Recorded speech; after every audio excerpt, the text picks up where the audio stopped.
ሰላም ጤና ይስጥልን ተመልካቾቻችን እንደምን ዋላችሁ እንደምን አመሻችሁ ከአንከር ሚዲያ ዝግጅት ክፍል ያክብሮ ሰላምታችንን እናቀርባለን። ከትላንት ምሽት ጀምሮ በኢራንና በአሜሪካ መሃል የተደረገው የተኩስ አቁም ስምምነት ለ12 ቀናት የሚዘልቅ ሆኖ ተጀምሯል። በዚህም ዓለም ለተወሰነው ጊዜም ቢሆን እፎይታን ያገኛል ተብሎ ይጠበቃል። በተኩስ አቁም ስምምነቱ መሰረት የሆርሙዝ ሰርጥ የሚከፈት ሲሆን ዓለም ውጥረት ውስጥ የገባበት ሁኔታ መፍትሄ ያገኛል ተብሎም ይጠበቃል። ስምምነቱ ለ12 ቀናት የሚዘልቅ ነው ተብሏል። ከዛስ በኋላ በዚህ ስምምነት ላይ የበላይነት ያገኘው ጥቅሙን ያስከበረው ወገን የትኛው ነው? ብዙ ነገሮች ይነሳሉ።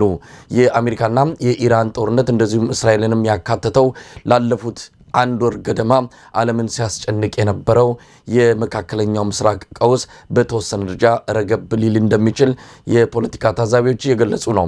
በዚህና በተያያዥ ጉዳዮች ላይ በማተኮር ከፕሮፌሰር መሐመድ ሐሰን ጋር ቆይታ የምናደርግበትን ዝግጅት ነው ይዘን እየቀረብ ነው። የኢትዮጵያንም ጉዳይ በተወሰነ ደረጃ እንነካካለን። አብራችሁን በመቆየት ዝግጅታችን እንድትከታተሉ ግብዣችን ነው። መልካም ጊዜ።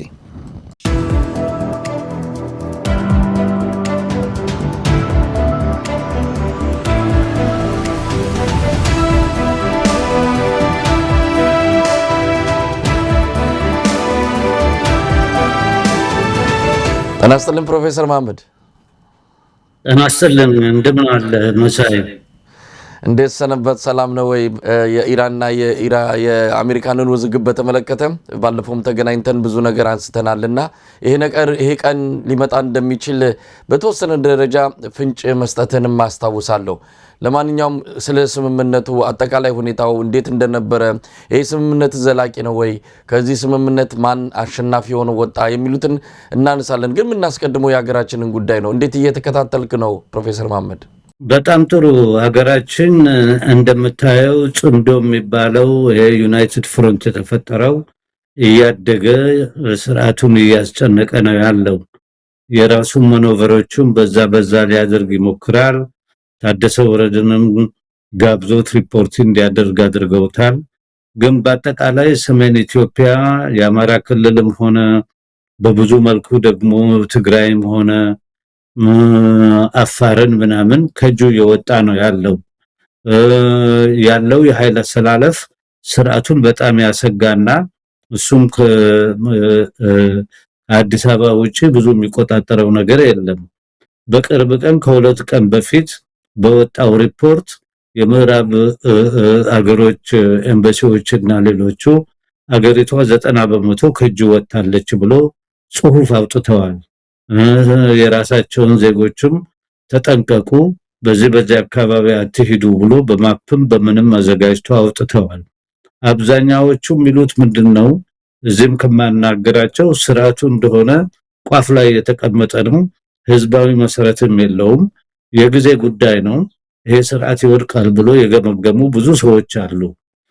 ዩቲዩቦችም ይወጣሉ በእንደዛ መልኩ። ሁለተኛው ፖይንት በዚህ በሱዳን ጦርነትን በደንብ ገብቶበታል እና የሱዳን የጦር ኃይል ደግሞ እኛ መልሱን አጸፋውን መልሳለን፣ የኩምሩኩም ጦርነት ትዝ እንዲለን ያስፈልጋል። ዩናይትድ ፍሮንቱ በጣም ተስፋፍቶበት ስርዓቱ ኦክሲጅኑን እየቀነሰበት ነው ያለው። ብዙም የሚቆይ አይመስለኝም። ስለዚህ ሰሜን ኢትዮጵያ በጠቅላላ ከጁ ወጥቷል። አማራ ክልል እንዳለ የተጠናከረ ጦሩን እያዘጋጀ አዲስ ወጣት ምልምሎች እያመጣ የሱ ጦር ደግሞ መዋጋት የማይችልበት ሁኔታ ላይ ደርሷል።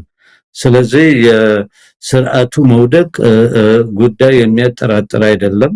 ቀኑና ሰዓቱን ነው የማናውቀው እንጂ ነገሮቹ በጣም እየተባባሱ ስርዓቱንም እያስጨነቀ ነው ያለው። ከአዲስ አበባ ውጭም ብዙ እንትን አይሉም። አራቱ ኃይሎቹም እንደዛው እየተደራጁበት ነው ያሉት። በሰሜን ውስጥ ያው የአፋሩ አለ፣ ፋኖ አለ፣ የአማራው እንትን በጣም ተጠናክሯል። አብዛኛውን የአማራውን ክልል በቁጥጥሩ ስር አስገብቷል። ብዙ ልምድ እየወሰዱ ነው ያሉት። የጦር ኃይላቸውን በጣም እየተደራጀ ከዛም አልፎ ተርፎ ኢቭን ድሮን ድረስ የደረሱ ሰዎች ናቸው። ከዚህ በኋላ መቀልበስ አይቻልም። ቀለብሳለሁ ብሎ ራሱ ይቀለበስ እንደሆነ እንጂ ካሁን ወዲያ መልሶ የአማራን ክልል እንደ ድሮ ተቆጣጥሮ በመስለኔዎች መራለው የሚል ህልም ካልሆነ በስተቀር በመሬት ላይ ያለ ሁኔታ አይደለም። ስለዚህ ሀገራችን ወደ ለውጥ እየሄደች ነው። እነዚህ አራቱ እየተስማሙ አምስቱ እየተስማሙ ከመጡ እና ዩናይትድ ፍሮንታቸውን እያጠናከሩ ከሄዱ የዚህ ስርዓት የመኖር ጉዳይ የጥቂት ጊዜ ጉዳይ ነው። ኢትዮጵያ ውስጥ ለውጥ መምጣቱ አይቀርም። ፕሮፌሰር መሐመድ እነዚህ የተባሉት አምስቱ ምናልባት የትኞቹ እንደሆነ ፋኖ፣ ህወሓት፣ የአፋር የኦሮሞ ነጻነት ሰራዊት እንደነዚህ አይነት ኃይሎችን ይመስለኛል ለማለት የተፈለገውና ብልጽግና ሊወድቅ ይችላል።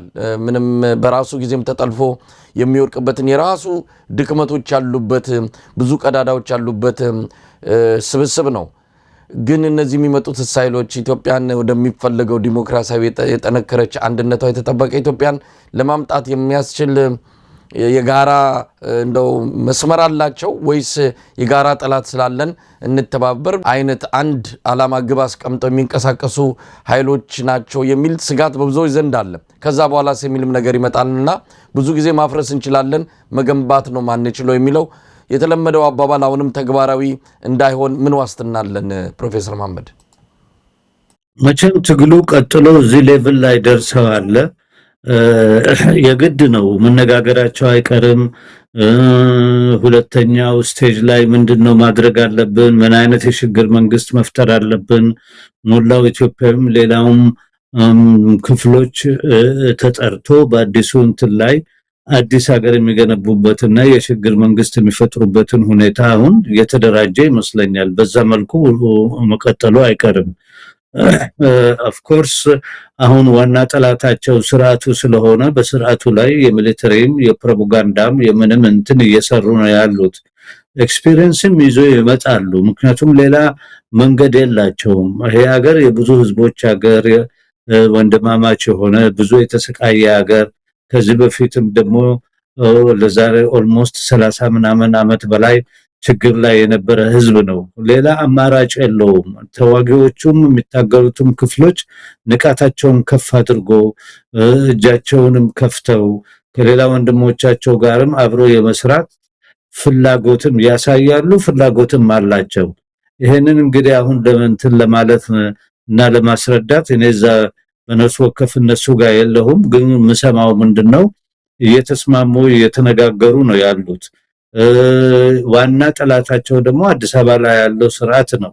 ስለዚህ እነሱም በበሰለ መልኩ ለህዝቡም ቀርቦ የሚነጋገሩበት ስቴጅ ላይ ደርሰዋል። አንድ ጊዜ አማራው ኦሬዲ በአንድ ድርጅት ተካሎ ይሄው ትግሉ እንዴት እየተፋጠነና አማራ ክልልንም በአብዛኛው ተቆጣጥረውታል። በሴኩሪቲም በለው በጦርም በለው በምን በለው የሚልከው ጦር ሁሉ እየፈራረሰበት እጅ እየሰጠ ነው ያለው። ትግራይም ሌላ አማራጭ የለውም። በእንደዚህ ዝም ብሎ እንዳሽከር እየተጠራ አዲስ አበባ እየሄድ የሰውየውን ስፒች እየሰማህ የምትመለስ ከሆነ ምንም የምታመጣው ነገር የለም። የትግራይ ህዝብ ሁሉና ደግሞ በጥቂት ሰዎች እጅ ላይ ያለ አይደለም። የግድ ለራሳቸው ሲሉ ከሌላ ወንድሞቻቸው ጋር ተስማምተው አብረው ተታግለው አዲስ ሀገር መገንባት መንገድ መፍጠር አለባቸው። ያፋሩም እንደዛው ነው። ኦላም በዛም መሰረቱ እንደዛ ነው። ስርዓቱ ግን ጭንቀት ላይ ነው ያለው። ከዛ አልፎ ተርፎ ወዳጅ ነኝ ብሎ ሲመካበት የነበረና ገንዘብ ይሰጠኛል መሳሪያ ይገዛልኛል የሚለው ኢማሬትም ተደብድቦ ምን ብሎ ትልቅ ክራይሲስ ውስጥ ነው ያለው። ለመኖሩም ራሱ አጠራጣሪ ሆነ ደረጃ ነው የደረሰው። ስለዚህ ኮምፓራቲቭ አድቫንቴጅ አላቸው እና ያንንም አንብበው ምን ብሎ በሰከነ መልኩ ድርጃቸውንም ያቀነባበሩ ትግላቸውን መቀጠል አለባቸው። ላለው ሀገሪቷ አርግዛለች፣ ሌላ ምንም መንገድ የላትም። የሚወለደው ልጅ ሽባ እንዳይሆን ወይንም ደግሞ ችግር ያለው ልጅ እንዳይሆን ካሁኑ ከሁሉም ወንድሞቻቸው ጋር መነጋገር አለባቸው ላለው የነቁ ከሆነ። እንግዲህ ወደ እለቱ ዋና አጀንዳችን እንምጣ። ከትላንት ምሽት በዋሽንግተን ዲሲ አቆጣጠር ከ8 ሰዓት ጀምሮ ፕሬዚዳንት ትራምፕ የኢራንን ስልጣኔ ዶግ አመድ አደርጋለሁ፣ ወደ ድንጋይ ዳቦ ዘመን ቀይራለው ህንጻዎችን ትልልቅ የመሰረተ ልማት አውታሮችን ድልድዮችን በሙሉ አወድማለው እስከ 8 ሰዓት ድረስ የተኩስ አቁም ስምምነት ካልተፈራረመች ወይም ደግሞ ያንን ስምምነት ካልተቀበለች የሚል ነገር ነበረ። 8 ሰዓት ላይ የተባለው አልሆነም። ይልቅስ ስምምነቱን የተሰማው ምናልባት ይህ ስምምነት ምንድነው? አሁን ዓለም ትንሽ እፎ ያለበት ሁኔታ አለ። ለ2 ሳምንት የሚዘልቀው የተኩስ አቁም ስምምነት ምንን ያካትታል? ማን ምን አተረፈ የሚለውን እንመለከታለን። እንደው ስምምነቱ ምንድነው? ማን ይህንን አስገዳጅ እጅ ጥምዘዛ ያለበት ስምምነት ነው ወይ የሚለውን ጨምሮ ምንድነው ስምምነቱ? ፕሮፌሰር መሐመድ ስምምነት የለም። ምንም ስምምነት አልሆነም። አሜሪካኖች የሚፈልጉትን አልተሳካላቸውም። ቢያስፈራሩ ምንም ቢሉም ኢራኖች ባሉበት እንትናቸው ቀጥ ብለው እንትን ብለዋል። ሃርሙዝንም ዘግተውታል። እነሱ የፈቀዱት መርከብ ነው በዛ የሚያልፈው፣ ገንዘብም ከፍለው ነው። በዚህ ጦርነት እኮ ያንን ሃርሙዝን በመዝጋቷ እኮ ኢራንና ኦማን ብዙ ገንዘብ አግኝተዋል። በዛ የሚያልፈውን ሁሉ በእነሱ ፍቃድ ነው የሚያልፈው፣ ለነሱ ነው የሚከፍለው። ይሄ የፕሬዝዳንት ትራምፕ ፉከራ ከድሮ ከኒክሰን መንግስት የተወሰደ ፉከራ ነው፣ የመጀመሪያ አይደለም። በኒክሰን በቪየትናም እየተሸነፈ ችግር ውስጥ ያለ ምናምን ኪሲንጀር እና እሱ ኪሲንጀር የውጭ ጉዳይ ሚኒስትር ሆኖ ተነስተው በሌሊት በምናምን እነሱና ዝም ብሎ ጦርነት ውስጥ የሌለችበትን ልዑል ሲሃኖክ ሲያስተዳድር የነበረውን ካምቦዲያ በቢ52 ሲደበድቡ ነበር። ኪሲንጀር ሲጠየቅ አይ ፕሬዝዳንት ኒክሰን ኃይለኛ ሰው ነው፣ እብድ ነው፣ የፈለገውን ያደርጋል ብሎ ምልክት ቪየትናሞቹን ለማስፈራራት ካምቦዲያ ጎረቤት ሆነችው በጦርነት ውስጥ የሌለችውን ሀገር ሲደበድቡ ነበር። እዚህ ላይ ክሪስቶፈር ሄቸን የሚባል ትራያል ሄነሪ ኪሲንጀር እንደውም ፍርድ ቤት መቅረብ አለበት ብሎ ይሄንን መጽሐፍ ሲጽፍ የፈለጉት ምንድነው? ቪየትናሞች ፈርተው ወደ ጠረጴዛ እንዲመጡና እነሱ የፈለጉትን እንዲቀበሉ ነበር። እብድ መሆናችን እናሳያቸው። ካምቦዲያን በደንብ ነው የደበደቡት። ጦርነት ውስጥ የሌለች የካምቦዲያን ፔዛን በቢፊፍ በምን ምናምን ደበደቡ። ቪየትናሞች ግን ሊበገሩ አልቻሉም። ለዛ መልስ ደግሞ ቪየትናሞች ቲት ኦፌንሲቭ አሉና ከቱኔል ሰሩና የአሜሪካን አምባሳደር እስከ ቢሮው ድረስ ነው የገቡለት። የቲት ኦፌንሲቭ ወደ 8 በቱኔል ነው አሜሪካን ኤምባሲ ገብቷ አምባሳደሩ ራሱ ወንበሩ ላይ እንዳለ ነው ከቀዳዳው ወጥተው እሱንም ያዙት። ቲት ኦፌንሲቭ ይባላል። ስለዚህ ይሄ የአሜሪካኖች ቴክኒክ ነው። ያ ሀፕን ሲያደርግባቸው ተደናግጦ እንደገና ወደ ጄኔቫ ስብሰባ ተመለሱ። አሁንም ቢሆን ፉከራ ነው። ወደ ድንጋይ ዘመን ቀይራቸዋለሁ፣ አጠፋቸዋለሁ፣ ሁሉ ኢንፍራስትራክቸርን አጠፋለሁ ሲል ኢራን ደግሞ ሞቢላይዜሽን ሞላ ህዝቧን ወጣቶቹን ወደ ትግል እንዲገቡ በየቦታ ሞቢላይዜሽን ሴቱም ወንዱም እየሄደ እየፈረመ እየገባ ነው ያለው። እናም የሚገመተው ወደ 16 ሚሊዮን ወጣቶች ሊያስታጥቁ ነው ኢራኖች ከጦራቸው ውጪ።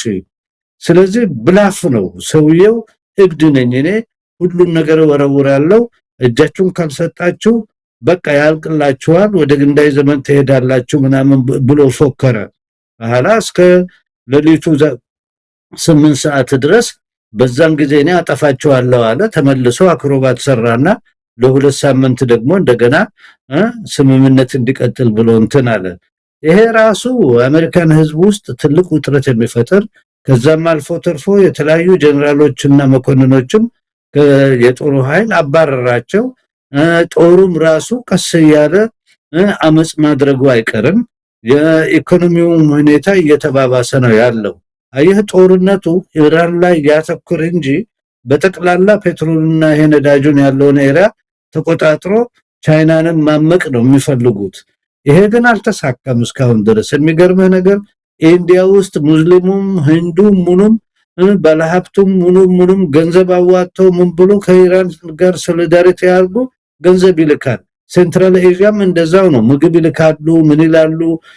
በመቶ በሺዎች የሚቆጠሩ ትራኮች ነው ወደ ኢራን የሚሄዱት። ስለዚህ ሁኔታው ተቀይሯል። ምክንያቱም የእስራኤልና የአሜሪካን ጦርነት ለአብዛኛው ለቀጠናው ህዝብ ደግሞ እንደ ጥላቻና ቀጠናችንን ለማፍረስ የሚያደርጉት ጦርነት ነው ብለው ስለሚያምኑ ሶሊዳሪቲያቸውንም እያስፋፉ ሄደው ሶስተኛ የትራምፕ ጦርነት እና የእስራኤል ጦርነት ሌላ ትልቅ ጉዳት አደረገ። እነዚህ ገልፍ ስቴት የሚባሉት አንደኛውም ኢማሬት ነች ኦልሞስት እየጠፋች ነች።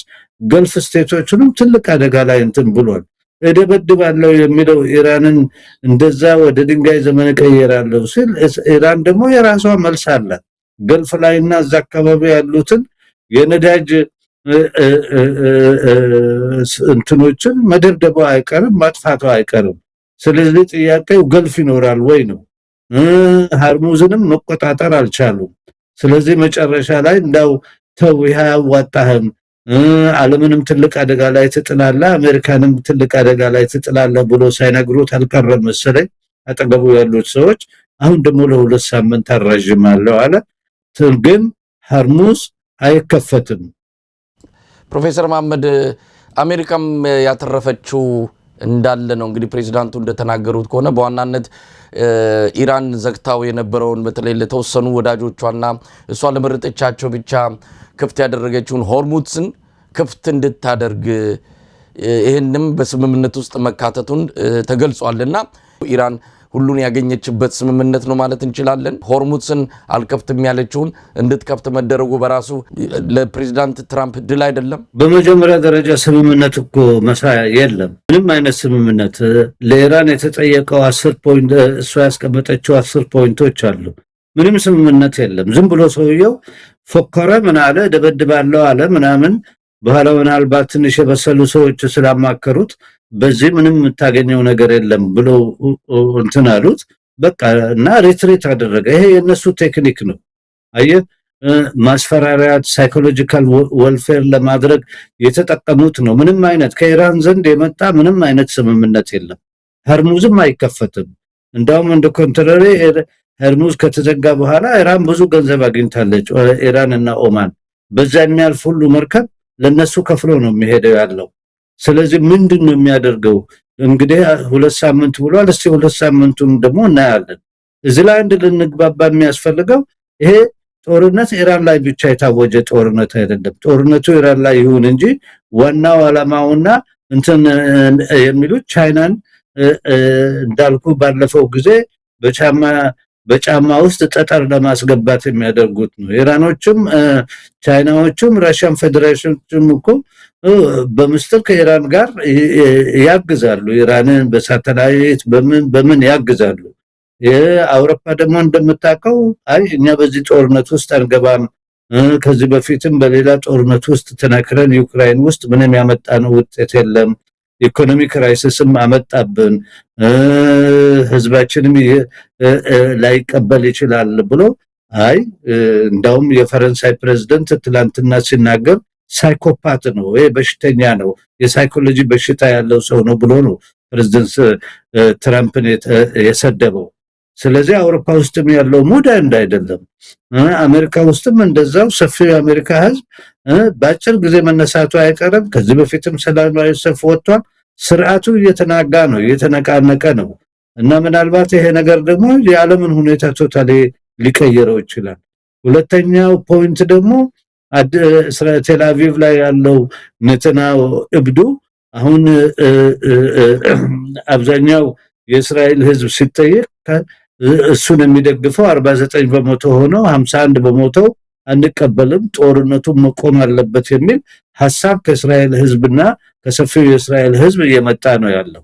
ስለዚህ ሁለት ያበዱ በራሳቸው ፊልም የሰከሩ የህዝቦችን ችሎታና እንትን የማያዩ የሱ ጦር እኮ ሊበረን ገብቶ ከህዝቡላ ጋር በሚያደርገው ጦርነት ብዙ ታንክ ተቃጥሎበታል፣ ብዙ ሰዎች ተይዞበታል። ስለዚህ ዝም ብሎ ህልም ነው። እነዚህ ፊልማቸውን እነሱ ለመዝረፍ የሚፈልጉት ምናምን ነው። ግን ይሄ አልተሳካላቸውም። ነገሮች እየተበጣበጡ መጡና እናያለን ደግሞ ከ2 ሳምንት በኋላ ምን ይዞ እንደሚመጣ የአሜሪካን ፕሬዝዳንት እናያለን። ሁኔታው ግን መታወቅ ያለበት ሌሎቹም በአካባቢ ያሉት ኃይሎች ራሳቸውን እያደራጁ እየተዘጋጁ ነው ያሉት። ይሄ ጦርነት የኢራን ብቻ ሳይሆን የሞላው ቀጠናው ጦርነት ነው። ከዛም አልፎ ተርፎ ያነጣጠረው ቻይና ላይ ነው። እዚህ ላይ መሳይ አንድ ልገልጽልህ የምፈልገው ገና ትልቁ ጦርነት አልጀመረም።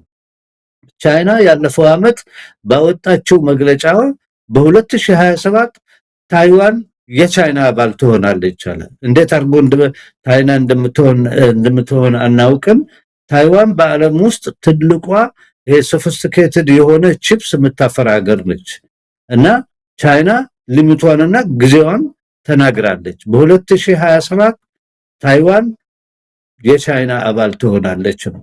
ይሄም ራሱ የአሜሪካኖቹን በጣም ያሰጋ። እዛም አካባቢ ቻይና ይሄን አውጃ እንትን ካለች እዚህ ላይ ልንግባባ የሚያስፈልገው ምንድነው? ዛሬ በመርከብ ብዛት በጦር መርከብ ብዛት በምናምን ብዛት ከአሜሪካ የበለጠ ቻይና ነው ያላት። ኢኮኖሚዋም ከሷ ትበልጣለች። ስለዚህ አንተ መርከብንም እንደድሮ የአሜሪካን ሚሊተሪ እኮ ትልቁ ዓለምን ሲያንጋጋ የነበረው ከፍተኛ የባህር ኃይል ስለነበረውና ብዙ መርከቦች ስለነበረው ነው። እኚህ ትልቁ መርከቦች በጣም ብዙ ገንዘብ የሚበሉ ትልቅ ኢኮኖሚ የሚፈልጉ ናቸው። ቀስ ያለ የተዳከመ ምን እያለ ነው ያለው። የቻይና ደግሞ ማሪን ፎርስ በየጊዜው እያደገ እንትን እያለ ነው ያለው። እዚህ ላይ አንድ ትልቅ ፕሮፌሰር አረፉ እሳቸው በ2000 ፕሮፌሰር መሐመድ ታዲያ አሜሪካ ምን አግኝታ ነው ስምምነቱ የተደረሰው? ተኩስ አቁም ስምምነቱ መቼም ሰጥቶ መቀበል አለ። አንድ ወገን አሸናፊ ብቻ ሆኖ ሁሉንም በበላይነት ይዞ የሚጠናቀቅ የተኩስ አቁም ስምምነት አይኖርም። በተወሰነ ደረጃ ፕሬዚዳንቱ ያገኙትም ሊኖር ይችላልና ታዲያ ምን አገኙ? ሆርሙዝ መከፈት እንደ ትልቅ ድል ሊታይ ይችላል። ምክንያቱም የዓለም ነዳጅ ዋጋ ዛሬ ወደ $100 በታች እየሆነ ነው። ይሄ አንድ ፕሬዚዳንት ትራምፕ ያለሙት ይህንን ነገር እንደ መፍትሄ ይዘው እንዲመጡ ሲጠየቁ ነበረ። ይህንን በማድረጋቸው የተወሰነ ፎይታ ተገኝቷል። እዚህ እኛም በምንኖርበት አሜሪካ የነዳጅ ዋጋው እያሻቀበ ነው። ምናልባት ይህን ተከትሎ ሊቀንስ ይችላል። ይሄ አንድ ነገር ነው ተብሎ ሊወሰድ ይችላል። ስለዚህ ምንም አላገኙም፣ ኢራን ሁሉን ነገር አግኝታ ነው የተጠናቀቀው ብሎ መደምደም ይቻላል ወይ? በመጀመሪያ ደረጃ ንግግር ነበር ወይ? ንግግር አልነበረም። ፓኪስታን ላይ ሲካሄድ የነበረው ፓኪስታን፣ ግብጽ ምናምን ሲካሄድ የነበረው እንትን ኢራን 10 ነጥብ አስቀምጣ ይሄን ነው የምፈልገው ብላ አስቀመጠች። በዛ ላይ ስምምነት የለም። ግን ፕሬዝዳንቱ ምናልባት ለሁለት ሳምንትን ያዘግይቻለሁ ሲል ማርኬቱ ደግሞ ይረጋጋና የፔትሮል እንትን ሊቀንስ ይችላል፣ ዋጋው ሊቀንስ ይችላል የሚል ኢኮኖሚውን ለማደን ያደረገው አክሮባት ነው። ከኢራን ጋር አንፊት ለፊትም ቁጭ ብለውም ተነጋግረውም ማያውቁም እስካሁን ድረስ። ስለዚህ የፔትሮሉ መቀነስ ማርኬቱ ራሱን ስቴብል ለማድረግ እንትን አለ። ጦርነት አይመጣም ሲል ደግሞ ፕራይሶቹ ትንሽ ቀነሱ። ግን ምንም አይነት ስምምነት በሁለቱ ሀገራት መካከል የለም እስከተረዳኸው ድረስ። በጣም ስከታተል ነበር። ምንም አይነት ፊት ለፊትም አልተገናኙም። ስምምነቱን እንፈጥራለን ብሎ በእልፍኛ አስከልካይነት ፓኪስታን፣ ግብጽ ምናምን ገብተው ነበረ። ግን ፊት ለፊት ተገናኝተው አልተነጋገሩም። ኢራኖቹ እኛ ከድሮ አቋማችን የተለየ ሌላ አዲስ አቋም የለንም ብሎ ቁልጭ አድርጎ አስቀምጠዋል። ስለዚህ የጊዜ ጉዳይ ነው እና ያለን እሱ የት እንደሚሄድ ሁለቱም ወገኖች ገልጸዋል። ስምምነት እንደተደረገ ማለት ተኩስ አቁም በሁለቱም ወገኖች መደረጉ ከተነገረ ፊት ለፊት ላይ ይገናኙ ይችላሉ። በመሃል አደራዳሪዎች ሊገቡ እንደሚችሉ ያው የታመነ ጉዳይ ነው። ስለዚህ ስምምነት የለም ማለት እንችላለን። አሁን አሜሪካንም ሆነ እስራኤል ኢራንን እየደበደቡ አይደለም። ይሄ አንዱ የስምምነቱ አካል ነው። ሆርሙዝ ተከፍቷል። ይሄም የስምምነቱ አካል ነው። የግድ ፊት ለፊት ባይነጋገሩ በአደራዳሪዎች በኩል ይሄ ስምምነት እንዲመጣ መደረጉ አንድ ውጤት ነው የተወሰደው። ምክንያቱም ኢራንም ይህንን አውጃ ይሄ ተኩስ አቁም ስምምነት መደረጉን ገልጻ ህብረተሰቡም ደስታውን እያሳየ ይገኛልና ምንም ስምምነት የለም ማለት ይቻላል ወይ? ሁለቱ ቁጭ ብሎ የተስማሙበት ምንም አይነት የስምምነት ሰነድ የለም። እሱ ነው መጀመሪያ አልቲማተሙን አስቀምጦ እኔ ወደ ድንጋይ ዘመን ቀይራቸዋለሁ አለ። ተጠበቀ። መጨረሻ ላይ ራሱ እንደገና ተመለሰና ለሁለት ሳምንት አርጅም ስምምነት ቢኖር ኖሮ የምን ሁለት ሳምንት ይሆናል? ስምምነት የለም። ግን እሱ ሪትሪት አደረገ። ከራሱ ጭነት ይኖርበታል። ይሄ ሊያዋጣ አይችልም። ነገሮቹም እየተባባሱ ይሆንና ምናልባት ከዛም ትባረራለ። አያ አሁን እዚህ ሶስት ኢምፖርታንት ነጥቦች አሉ በዛ አካባቢ የሚካሄደው። ሆርሙዝ እንዳለ የተቆጣጠረችው ኢራን ነች። ከሷ ጋር ደግሞ ትንሽ ወዳጅ ሆና ትንሽ ሀገር ነች ኦማን ነች። ግን በጠቅላላ ሆርሙዝ አሁንም ክፍት አይደለም። ኢራኖች ለሚፈልጉት ይከፍታሉ፣ ከዛም ገንዘብ ይቀበላሉ። እንደውም ብዙ ብር አገኙ በዚህ ጦርነት ምክንያት። ስለዚህ ምንም አይነት ስምምነት የለም። ስምምነት ሁለቱ ቁጭ ብለው ተነጋግረው ምናምን ኢራኖቹ አመለካከታቸው ምንድነው? እነዚህ በጣም ዋሾ የሆኑ ሰዎች ናቸው። ከነሱ ጋር ስምምነት አድርገን ተነጋግረን ምን ብለን ሁሉ መቋጠሪያው ላይ ስንደርስ ነው እኛን መምታት የጀመሩት። ስለዚህ ዋሾ ናቸው። እነዚህን ሰዎች ማመን አይቻልም። ቀጣፊዎች ናቸው። ጦርነቱን በሁለት መልኩ ነው የሚያካሂዱት። አንደኛ ጠረጴዛ ላይ ዋሽተው ሰላም እንፈልጋለን ይላሉ። አለፍ ብሎ ደግሞ በማታ ጦርነት ያውጃሉ። እነዚህን ሰዎች ማመን አንችልም። ኮንፊደንስ ቢልዲንግ በእነሱ መካከል መተማመን የለም። ለዚህ ነው ሶስተኛው ክፍል ገባና ፓኪስታን፣ ግብጽ ምናምን። ግን ኢራን ምንም አይነት ስምምነት ከአሜሪካን ጋር እስካሁን ድረስ አላደረገችም። ዛሬ ጠዋት እንዳነበብኩት እኛ 10 ፖይንት አስቀምጠናል፣ 10 ፖይንቱን በጠቅላላ የሚቀበሉ ከሆነ ስምምነት እናደርጋለን ነው። ያንን መቀበል አይችልም። የአሜሪካን ኢምፔሪያሊዝም ለዶሚኔሽን ነው የመጣው ምናምን ነው። ስለዚህ አልመሰለኝም። የጊዜ ጉዳይ ነው። ቀስ ያለ ይወጣል። ግን የተፈለገው ፕሮግራም ሪጂም ቼንጅ የሚባለው ኢራን ውስጥ አዲስ ስርዓት እንፈጥራለን፣ ኢራን ከሸክላ ቤት የተሰራችነት አፍርሰን እንይዛለን የሚለው ህልም የማሞቅ ኪሎ ነገር ሆኖ ቁጭ አለ። ፕሮፌሰር ማህመድ ምናልባት የአሜሪካን መንግስት ያስቀመጣቸው ግቦች አሉ። ያው ፕሬዚዳንት ትራምፕ እነዚህ እናደርጋለን፣ እነዚህን እናሳካለን ብለው ነው ጦርነት ውስጥ የገቡት። በእርግጥም የፈለጉትን አላገኙም። የመንግስት ለውጥን ጨምሮ የተለያዩ ነገሮችን አስበው ነበረ። ያ አልሆነም። ኢራን ያ ሁሉ መሪዎቿ በእስራኤል ከተገደሉም በኋላ አሁንም ጠንካራ ሆና ጦርነቱን ተቋቁማ ብዙ ነገሮችን እያየን እንገኛለንና እንደው የስሌት ችግር ነው አሜሪካ ጋር አሁንም ቢሆን ጦርነቱን እየያዙበትና እያካሄዱበት ያለው ሁኔታ በትክክልም የፈለጉትን ለማግኘት የሚያስችላቸው ነው። ኢራን የበለጠ እየጠነከረች እንደውም አሜሪካን ፍላጎቶቿ እያነሱ በመጨረሻም ሆርሙዝ የሚባለውን ሰርጥ ማስከፈት አለማስከፈት ላይ ብቻ ሆነ የመጨረሻው የአሜሪካ ጥያቄና ምንድነው ይሄ ሁሉ? ምናልባት አሜሪካኖች መካከለኛው ምስራቅና ሴንትራል ኤዥያን እንዳለ መቆጣጠር ይፈልጋሉ። ከዚህ በፊት እንደነገርኩ አንድ ሰክሲድ ያደረጉበት ሪጂም ቼንጅ ሲሪያ ላይ አመጡ። ስለዚህ ይሄ የአብርሃም አኮርድ እንዲሰራ እኛን ሊቃወሙ የሚችሉ ኃይሎችን ሁሉ ሮል ባክ ምንጣፉን በመጠቅለል በጠቅላላ እዛ ያሉትን ሊቃወሙ ነው የሚችሉ አንደኛ አባት እናት የሆነችው ኢራን፣ ሁለተኛ ህዝቡላን ማጥፋት አለብን የሚል እነዚህን ካጠፋን በኋላ ሁሉም እዛ አካባቢ ያሉት ሀገሮች እሰየ ብሎ እግራችን ስሙ ስምምነቱን ይቀበላሉ የሚል የአሜሪካን ፊልም ነው። የራሱ የፕሬዝዳንቱ ፊልም ነው እና ህልም ነው። ከእስራኤልና ከነተናው ጋር ያደረገው ስምምነቶች ነው። ግን ይሄ ኮንሲኩዌንስ ምን ያመጣል ብሎ ብዙ አላዩትም። በሌላኛው መልኩ ደግሞ ይሄንን አካባቢና ሌላውን ከያዘን ወደፊት ትልቅ ሀገር ሆና ትልቅ ኢኮኖሚ ሆና እኛንም ትልቅ ችግር ላይ ልትጥል የሚችለው ቻይናን እግሯን እንይዛታለን የሚል ራሳቸው የሰሩት ፊልም ነው። የሚገርም ነገር ያረፉት ፕሮፌሰር ቻልመርስ ጆንሰን በ2005 በአንድ ትልቅ የአሜሪካን ጆርናል ላይ ጽሁፍ አወጡ። እዛ ጽሁፍ ላይ coming to terms with China ይላል። በ2005 ነው። እሳቸው በ2012 ነው ያረፉት። አሜሪካን ከቻይና ጋር ጦርነት ከገባች ሹርሊ ትሸነፋለች። የሚያስጠነቅቁት ምንድነው? እሳቸው ከዚህ በፊት የሲአይኤ በየዓመቱ ስለ ዓለም ፎርካስት ከሚያደርጉ ያንን ወረቀት የሚጽፉ ትልቅ ሰው ናቸው። ጃፓኒዝ ይናገራሉ፣ ቻይኒዝ ቋንቋ ይናገራሉ። ትልቅ ፕሮፌሰር ናቸው። ከዚህ በፊትም እሳቸው ወጣት ሆነው በሁለተኛው ዓለም ጦርነት ከጃፓን ድረስ ሄዶ የተዋጉ ሰው ናቸው። መጨረሻ ላይ የአሜሪካን ሚሊታሪዝም አሜሪካን ነው የሚጎዳው።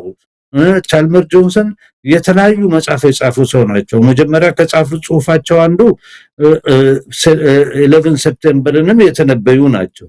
ይሄ በየቦታ የምታስቀምጡት 800 ሚሊተሪ ቤዞች የአሜሪካን ታክስ ከፋይን ገንዘብ ነው የምትጫወቱት። እኛ ይሄ ሁሉ ሚሊተሪ ቤዝስ አያስፈልገንም። ከቻይና ጋርም ትልቅ ንግድ እየሰራን ነው። ለአሜሪካም ትልቅ ጥቅም ነው። ተስማምተን በንግድ መሄድ አለብን። የሰው እጅ እየጠመዘዝን በቴስታ እየመታን ምን እያልን መውሰድ የለብንም። ይሄንን የተቃወሙት እሳቸው ብቻ ሳይሆን የአሜሪካን ውጭ ጉዳይ ሚኒስትሪን ፖሊሲ ከ1945 ላይ እንትን ያሉት ትልቁ ሰውየው በ103 እድሜው ያረፈ ሰውዬ እሱ መጽሐፍ ጽፏልና ትክክል አይደለም። እንደውም ለአሜሪካን ህዝብ ቅርታ ጠይቋል። እኛ 50% የዓለም ኢኮኖሚ ሆነን ጦርነት ውስጥ ገብተን ምን ብለን አሁን እዚህ ደርሰናል። የአሜሪካን ህዝብን ሀብት ነው የተጫወትንበት። በየቦታ 800 ሚሊተሪ ቤዝስ ነው። ጣሊያን ውስጥ ብቻ 47 ሚሊተሪ ቤዞች አሉ። እዛ የሚኖሩ ወታደሮች ምናምን አንድ ሳይዋጉ ጀነራል የደረሱ አሉ። ፓራሳይት ነው። ለቤተሰቦቻቸው ቴኒስ ክለብ ይጻፋል፣ ትምህርት ቤት ይጻፋል። በጠቅላላ ሰፊው አሜሪካ ህዝብ የሚከፍለውን ታክስ ነው ሲወረውሩ የነበሩት። አሁን ይላል እዛ ላይ በምንም መልኩ ቻይናን መለሰ ስርዓቱን ጥለ ቻይናን እንቆጣጠራለሁ የሚል ሐሳብ አይሰራም፣ አብቅቷል። አሁን የሚያዋጣው ከቻይና ጋር እንዳውም ትልቅ የኢኮኖሚክ ንግድ ያደረግን ለአሜሪካ የሚጠቅማት አብሮ መነገድ ነው ብሎ እንትን ይላል። የሚገርም ጃፓን ትልቋ አሁን አራተኛ አምስተኛ ነች፣ ትልቅ ኢንቨስተር ነች ቻይና ውስጥ። ጃፓን እስካሁን ድረስ ላደረገችው ግድያ ሁሉ ቅርታም አልጠየቀችም። እቺ አሁን የመጣችው ሴትዮ በጣም ሚሊተሪስት የሆነች ነች። ኢንኮንክሪት ደግሞ የጃፓን ህዝብ ሽማግሌ ነው፣ ልጆች የለም። መሳይ ልጆች አይወለዱም ጃፓን ውስጥ ባለው በኑሮ ውደትና በሁኔታው ልጆች የሉም። ትልቅ የዲሞግራፊክ እና ፕሮፌሰር ቻልመርስ ምናለ እንደዚህ ከቀጠሉ 45 ሚሊዮን ይሆናሉ።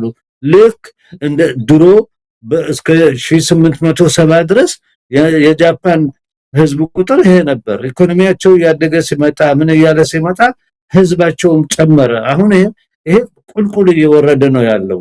ቻይና ትልቅ ሀገር ነው፣ ትልቅ ኢኮኖሚክ ቤዝ ነው፣ ትልቅ ሲቪላይዝድ የሆነ ሀገር ነው። አሁን ይሄ ኢራን ላይ የሚደረገው ጦርነት የጃዙር ጦርነት ቻይናና ራሽያ ላይ ነው። እነሱም እኮ ቁጭ አይሉም ዝም ብሎ በውስጡ የሚሰሩት ስራዎች አሉት። አዳከሙት እኮ አሸነፉት፣ ምንም ማድረግ አልቻለም። ሌላ በዚህ አካባቢ ትልቅ የተጎዳ ቢኖር የገልፍ ሀገሮች ናቸው። ምንም ምጥጭ የሆኑ በዚህ ጋዝና ፔትሮል በመሸጥ ብዙ ሀብት ያፈሩ። አንደኛዋ ደግሞ እኛ ሀገር ውስጥ ገብታ የምትበጠበጥ፣ ሱዳን ውስጥ የምትበጠበጥ፣ ሶማሊያ ውስጥ የምትበጠበጥ ተመታ ምን ብላ ብዙ ኢንዱስትሪዋም ፈራርሶ ህዝቡ እዛ የሚኖረውም አብዛኛው የውጭ ሀገር ሰው ነው እየሸሸ ሄደ። ለመመለስ ወደ 30 ዓመት ይፈጅባታል ሰላም ብታገኝ። የመሬትም ሆነች ሌሎችም ቀጠር ምን አልፈልግም በዚህ ጉዳይ በተቻለ መጠን ለመቀራረብ ትችላለች። ስለዚህ ለኛም ራሱ ኢትዮጵያ ላይ ላለው ስርዓት እንደ ድሮ ኦክሲጅንና ዳቦ የሚሰጠውም ክፍል የለም፣ ተመቶ ችግር ላይ ነው ያለው። ስለዚህ ያለው ችግር የገልፍ ስቴቶች መቀጠል ይችላሉ ወይ? ባህሬን መቀጠል ትችላለች ወይ? ኢማሬት መቀጠል ትችላለች ወይ? በእንደዚህ አይነት ሆነ ሊቀጥሉ አይችሉም። አሁን ኢራን ቢደበድብ ኖሮ ገልፍ ውስጥና ሳውዲ አረቢያ ያለው የነዳጅ እንትኖ በተቀላላ ይፈርሱ ነበር። ከዛ ወዲህ ነዳጅ አይኖርም። ስለዚህ ይሄን ተገነዘበ ይመስለኛል የኦይል ኢንዱስትሪዎቹ ምናምኖቹ ይሄ አያዋጣንም፣ ዓለምን ትልቅ ችግር ላይ ይጥላል፣ እንዳውም ሀገራችን ውስጥ አመጽ ሊነሳ ይችላል። ስለዚህ እንደምንም ብላ አክሮባት አድርገህ እንትን ነገር አረጋጋ ምናምን የሚለውን ፎርስ ተነስቶበታል።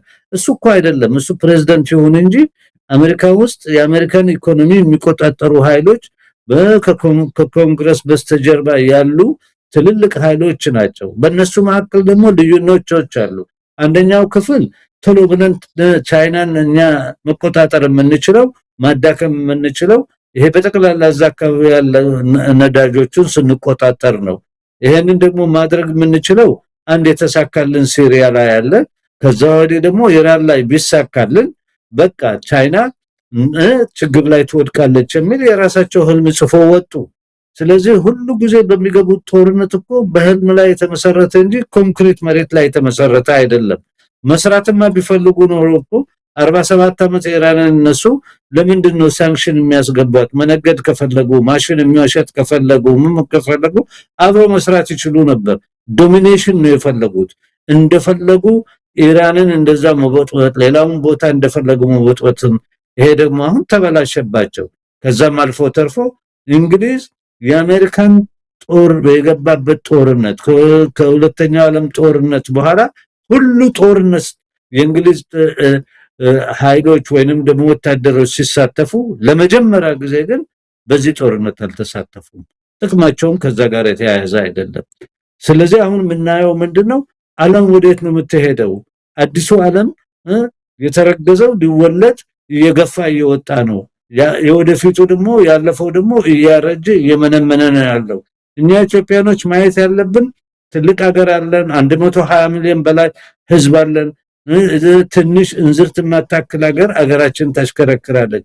ለዚህ ነው ለዛ አንሰር ደግሞ ይሄንንም ለመመለስ ይሄ ዩናይትድ ፍሮንቱ እየተፈጠረ እየተጠናከረ ይመጣል። አሁን አዲስ አበባ ላይ ያለው ስርዓት ኦክሲጅንም የለውም። ፕሮፌሰር ማህመድ ወደ ስመጣለው ወደ ተባበሩት አረብ ኤሚሬትስ አሁን ያለችበት ቁመና ምን ይመስላል? ብዙ ነገሮችን እያጣች ነው።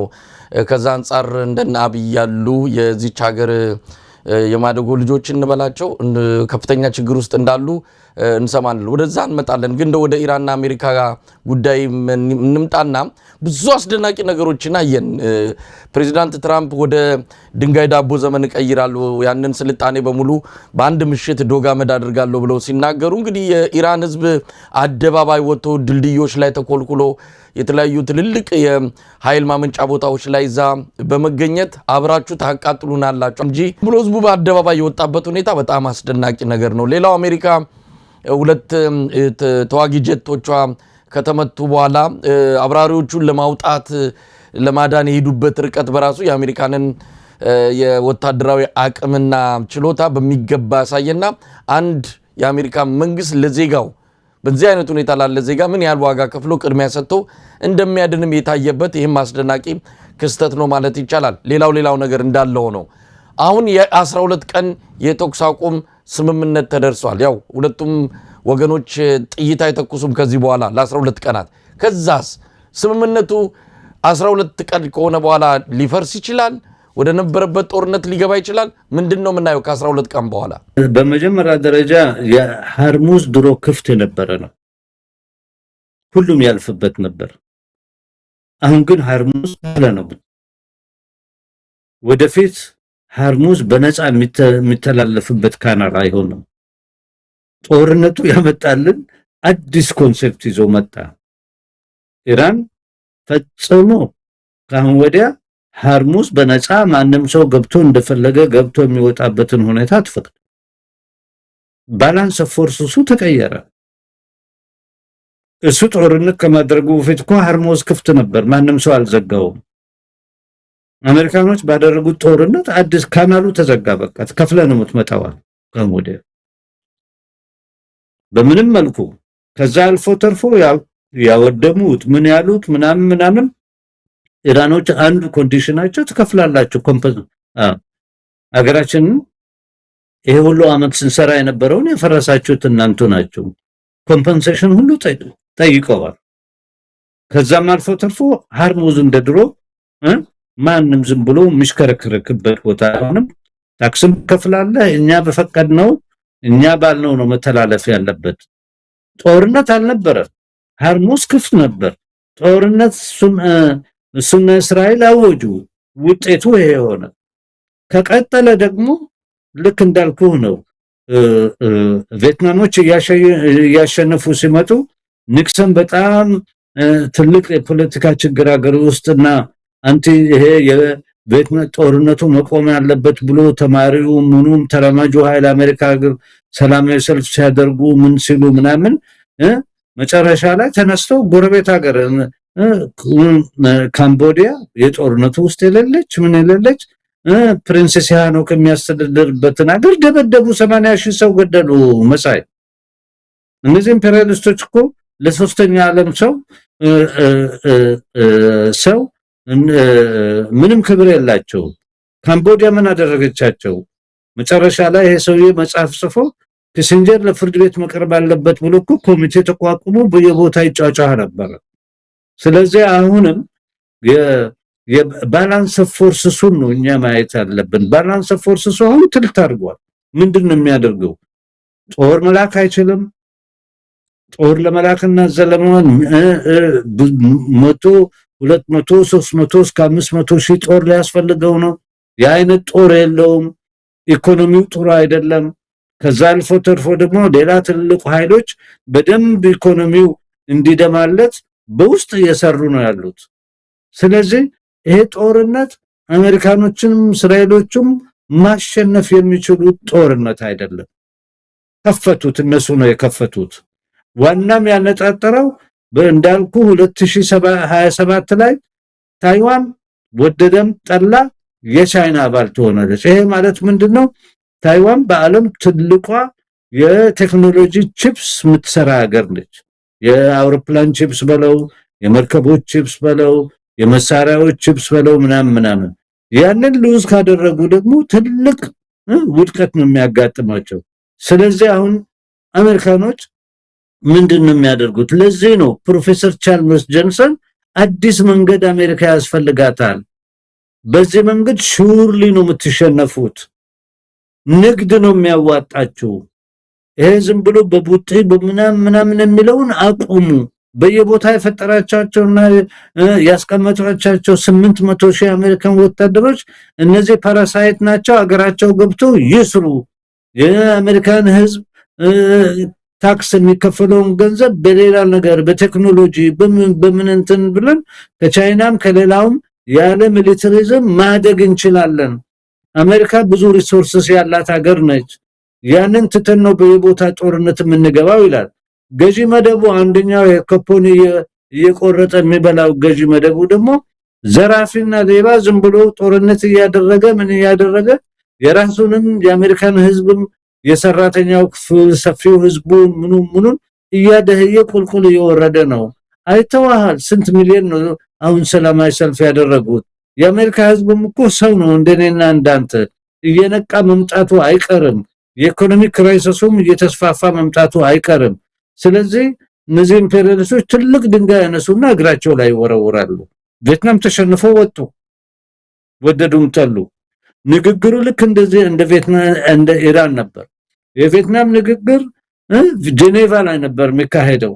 አንዴ ሲፈልጉ ይመጣሉ ለስብሰባ፣ አንዴ አይፈልጉም ምናምን። ጦርነቱ ቀጠለ እና ቪየትናሞች እንደሚሉት ፋይት ቶክ አይነት ሲቹዌሽን ነው አሁን የተፈጠረው በኢራንና በአሜሪካኖች።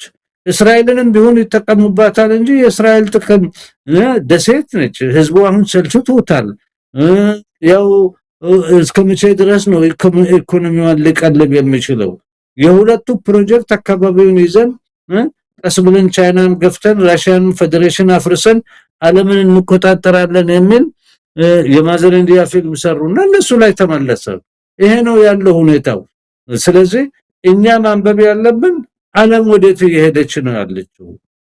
እኛስ እዚህ ዓለም ውስጥ ማነን? ምንድነው የምንፈልገው? አገራችን ሁኔታዋ ምንድነው? በአንድ ጊዜ እዚህ ግባ ማትባል ሀገር ተቆጣጠረችው። በገንዘብ መሬት ገዛች፣ ሊዛው ተሰጣት፣ ባሌ ላይ ሊባቡር ላይ በቃ አገሪቷን እንደ እንዝርት የምታሽከረከረው እሷ ነች። አሁን እሷ ግን ሰከራት ይሉታል እስላሞች። ነፍስ ውጭ ነፍስ ግቢ ውስጥ ነው ያሉት። ኢኮኖሚው እንዳለ ተደብድቦ እንትን ብሏል። ለመኖሯም አጠያያቂ ነው። አንደኛ እነዚህ ሀገሮች ምንም አይነት የዲሞክራሲ ባህል ያላቸው አይደሉም። ቤተሰቦች ነው የሚያስተዳድሩት። አገሪቷ ውስጥ ሎካል ፖፑሌሽኑ በጣም ትንሽ ነው። በውጭ ሀገር ዜጎች ሲሰራ የነበረው አሁን በዚህ ሁኔታ አብዛኛው የውጭ ሀገር ዜጋም እየሸሸ ከዱባይ ከምን እየለቀቁ ነው የሄዱት። ምክንያቱም እነሱ ሰርቶ ቤተሰቦቻቸውን ለመርዳት ነው ወደዛ የመጡት። ገልፍ የሚባለው ጥያቄ ላይ ወደቀ ከሳውዲ በስተቀር። ይኖራሉ ወይ ነው እነሱ ከመወዲያ። ስለዚህ ፕሮፌሰር መሐመድ ከ12 ቀን በኋላ ጦርነቱ ዳግም ወይም ውጊያው ይጀመራል ማለት ነው። ምንም አይነት ደግሞ የሚያስቀጥል ነገር አይፈጠርም? እስከ 12 ቀን በኋላ ወደ ተለመደው ውጊያ ይገባሉ ማለት ነው? ምንም ጥርጣሬ የለኝም። ቪየትናም እኮ 30 ዓመት ወሰደ። ንግግሩ ግን ጄኔቫ ውስጥ ሲካሄድ ነበር። መጨረሻ ላይ አይታል እንግዲህ የቪየትናም ጦርነት ሲያበቃ ሽሽቱን አይታል ጥሎ የሄዱት ሌላ አፍጋኒስታን ታሊባን የሚያስተዳድረው አፍጋኒስታን ወረው ያዙ። አፍጋኖች በጣም ነፃነትን የሚወድ ህዝብ ነው። አንድ አፍጋን ብሪቲሽ ወር ግብጽ ብሪቲሾች ኢንዲያን በያዙ ጊዜ ከአፍጋኒስታን ጋር 3 ጦርነት አካሄደው ነበር። የአፍጋኒስታን ህዝብ በጣም ኢንዲፔንደንስ ነፃነትን የሚወድ ነው። ባይሰለጥንም ምንም ባይልም በተለይ እነዚህ ፓሽቱን የሚባሉት መጨረሻ ብሪቲሾች 720,000 ጦር ይዘው ነው የመጡት። ያኔ ኢንዲያ እነሱ ቁጥጥር ስር ስላለች አብዛኛውን ወታደሮቹ ኢንዲያኖች ሊሆኑ ይችላሉ። ተሸነፉ በ1919 በኋላ ብሪቴን የግድ አፍጋኒስታንን እንደ ነፃ ሀገር የተቀበለችበት ጊዜ ነው።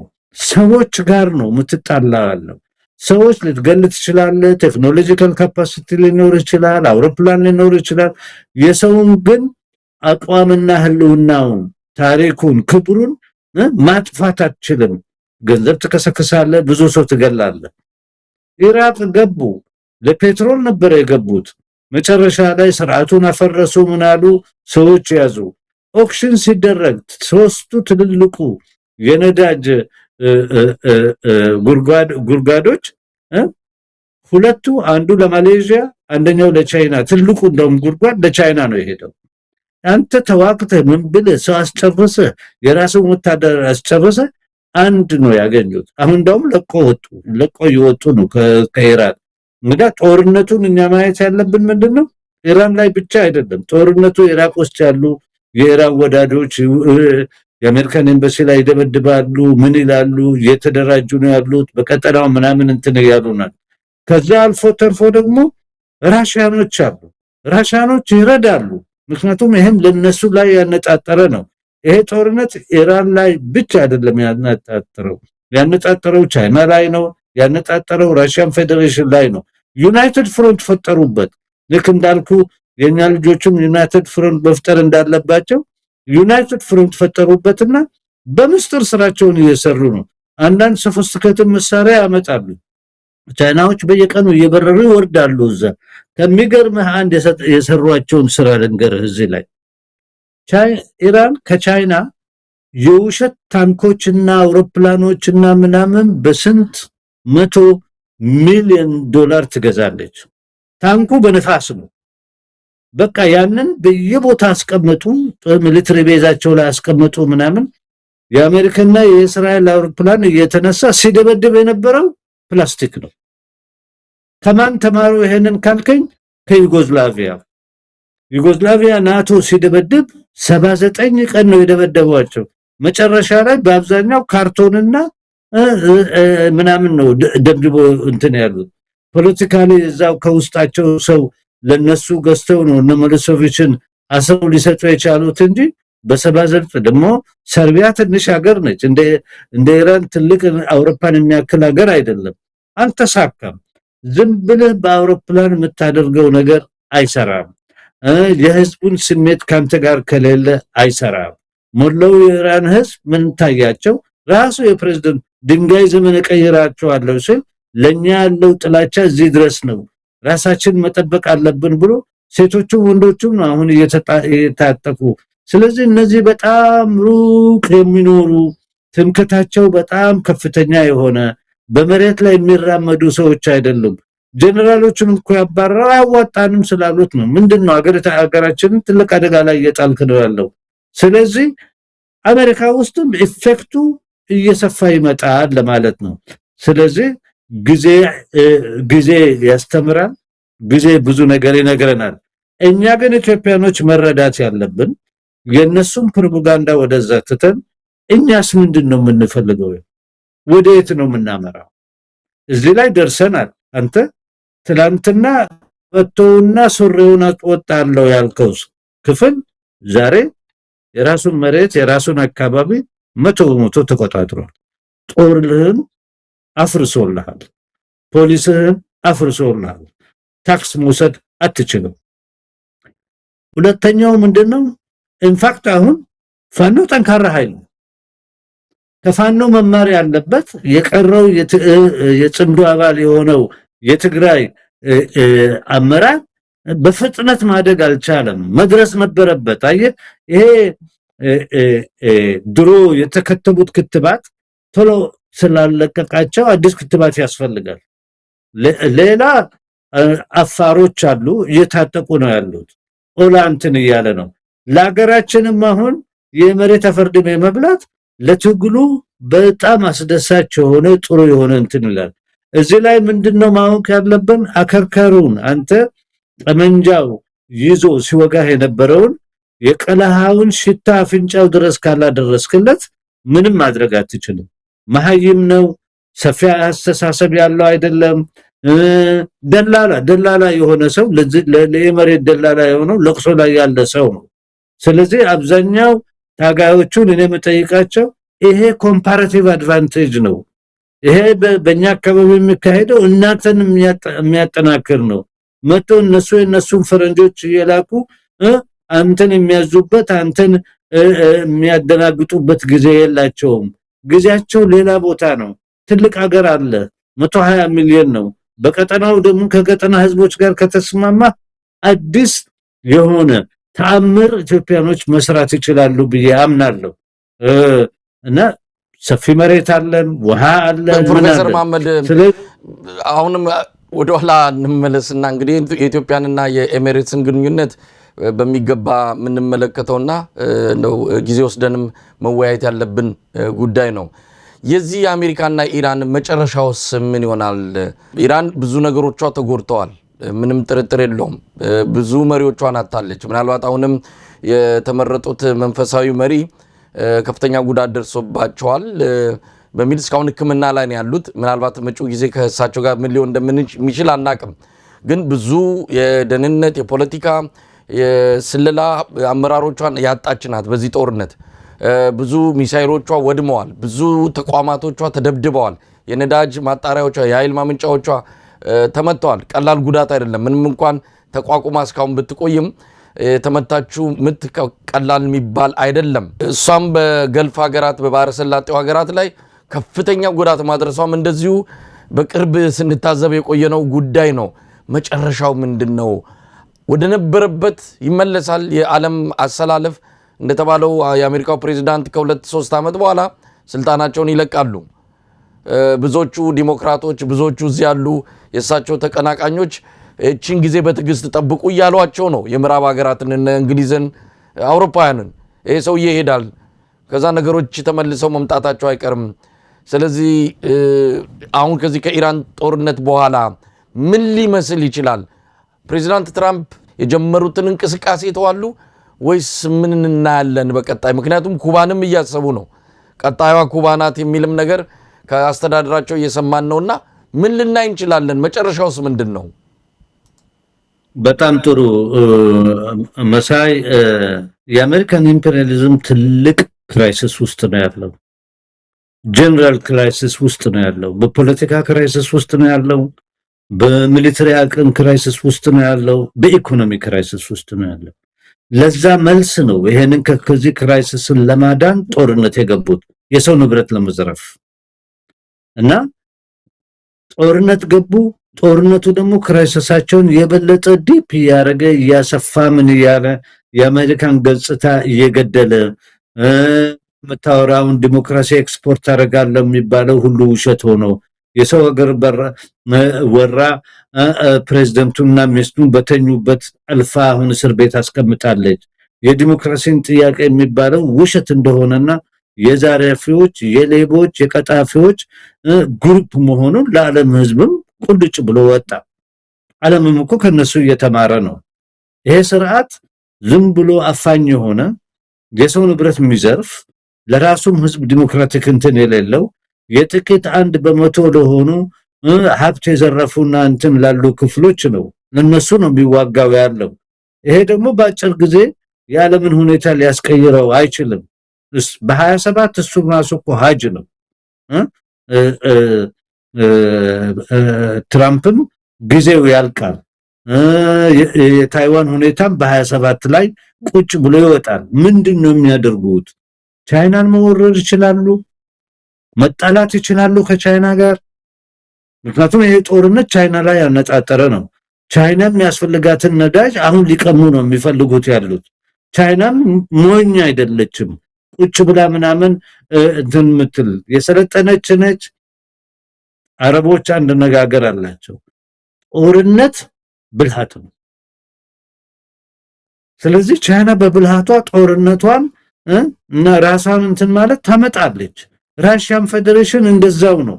የድሮ ምዕራብ ሀገር እየተዳከመ ኢኮኖሚው እየተዳከመ የፖለቲካል ክራይሲሱም እየሰፋ ነው የሚሄደው ያለው። እነሱ በጠቅላላ ስትደምራቸው አሜሪካ 4% የዓለም ህዝብ ነች። በጠቅላላ አንድ ላይ ስትደምራቸው 10% አይሞሉም የዓለም ህዝብ። 90% የዓለም ህዝብ ትልቁ ሀብት ያለበት ሲዘረፍ የነበረ ሲገደል የነበረ ነው። ስለዚህ የዓለም ህዝብን ንቃት እየሰፋ ጦርነት የሰውን ንቃት ከፍ ያደርጋል። ምክንያቱም እኔ አንተን ለመግደል ስመጣ አንተ ወይ ልጆችህ ወይንም ወንድሞችህ ያጎቱ ልጅ ታጥቁ በተቻለ መጠን እንትንላል እና የፖለቲካ ብስለታቸውም ከፍ ያለ ሄደ። ኢራን ውስጥም ሴቱም ወንድም ነው አሁን የሚታጠቁት። 10 ሚሊዮን በላይ ነው አሁን ሬጂስተርድ የሆኑት አገራችን ዲፌንድ እናደርጋለን። ስለዚህ አይመስለኝም ፕሬዝዳንት ትራምፕ በዚህ ጉዳይ ላይ በቃ አንድ ጊዜ ዘሎ ጭቃ ውስጥ ገብቷል። ማየት የምንችለው ምንድነው? ወዴት ያመራል? ዓለም መቀየሩን ነው አናሊሲስ አድርገን የኛም ወንድሞቻችን ኢትዮጵያ ውስጥ እንዲገባቸው ማድረግ አለብን።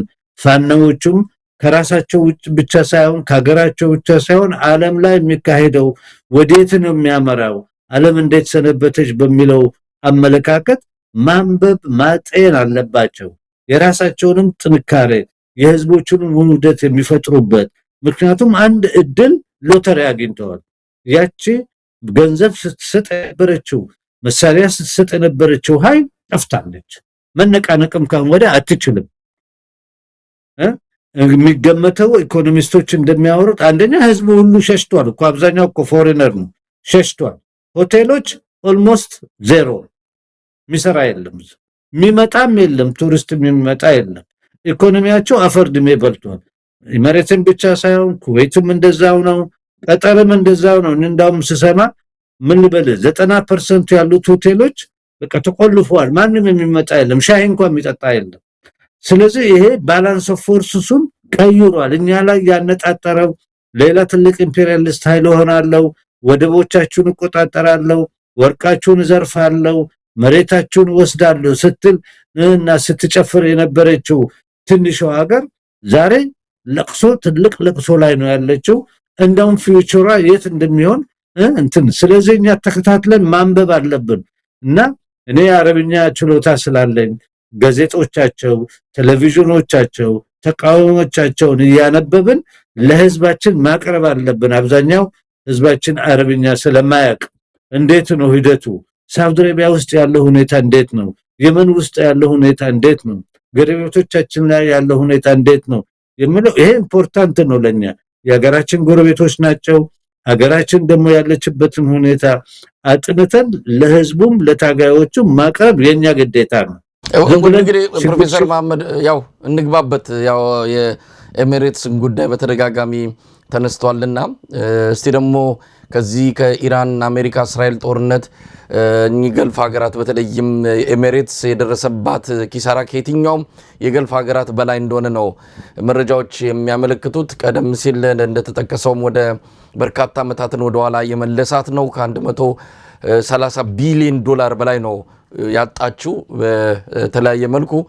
ስለዚህ ቀና ለማለት ጊዜ ወስድባታል የሚል ነው። እንኳን ሌላውንና አብይን ለመርዳት አይደለም ራሷም ከዚህ ከደረሰባት ምትና ከገጠማት ስብራት ለማገገም ጊዜ ወስድባታል ነው የተባለው። ከኢኮኖሚ ከፖለቲካ ከአጠቃላይ የተባበሩት አረብ ኤሚሬትስ የደረሰባትን ኪሳራ እንዴት እንደው መግለጽ ይቻላል? ይህ የምንድነው በየቦታው የምታደርገውን ጣልቃ ገብነት አቅሟን ሊቀንስ እንደሚችል ምንም ጥርጥር የለውም። እያየንም ስለሆነ አንዳንድ ጉዳዮች ወጪ የምታደርግባቸው እንቅስቃሴዎች እየተዘጉ እንዳለም ሰምተናል። በተለይ ከአብይ አህመድ አንጻር የደረሰባትን ኪሳራ እንዴት መግለጽ ይቻላል ፕሮፌሰር መሐመድ?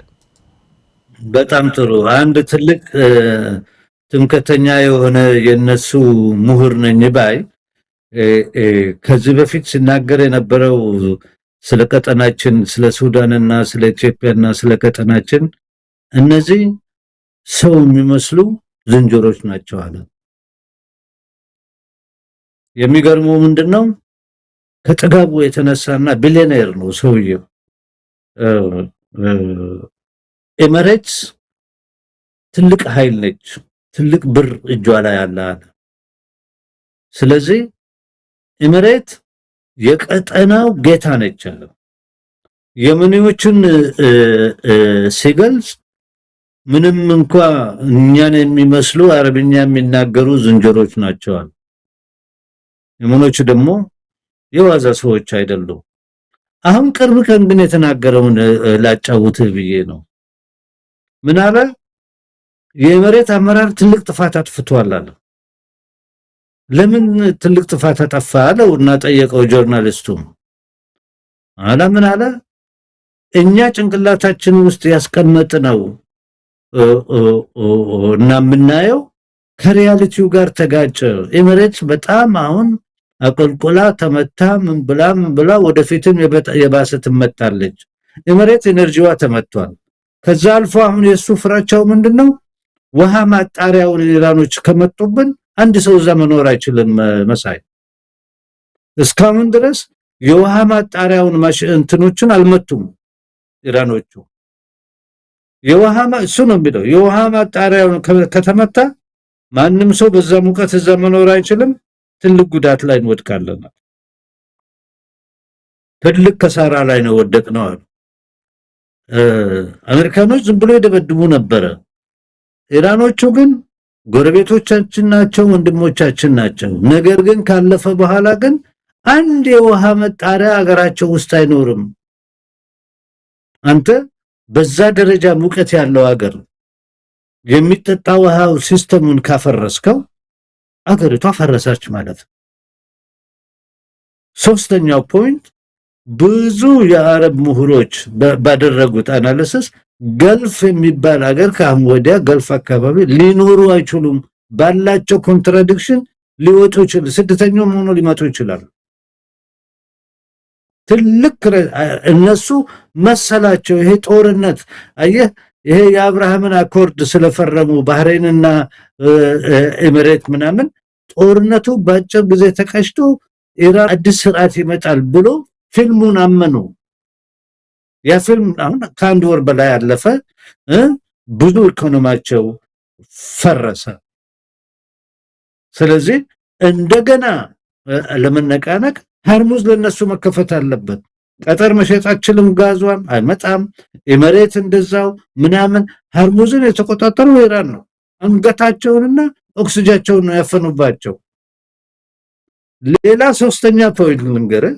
ፕሬዝዳንት ትራምፕ ምን አለ? ይሄ ጦርነት ካበቃ የጦርነቱን ወጪ መክፈል አለባቸው አለ። እኛ አንከፍልም እና ትልቅ ችግር ላይ ነው የወደቁት። የጦርነቱን ወጪ መክፈል አለባቸው። ለናንተ ብለን ነው፣ እኛ መርሰነሪ አይደለንም፣ ለናንተ ብለን ነው እዚህ የምንታገለው። ፕሬዝዳንቱ እንደዛ ነው ያለው። ይከፍሏታል አለ። ድንብሎ ከአሜሪካን ህዝብ ታክስ አንወስድም ነው ያለው። እንግዲህ ተመልከት፣ ያላቸው ምንትኑ መክፈል አለባቸው ብሎ ፕሬዝዳንቱ 4-5 ጊዜ ተናግሯል። ሌሎችም አካባቢ ያሉት ፈጽሞ አንድም ጥይት ያወጣናት መክፈል ያለባቸው ገልፍ ካንትሪስ እና ሳውዲ አረቢያ ነው። ስለዚህ ትልቅ ክራይሲስ ውስጥ ነው ያሉት።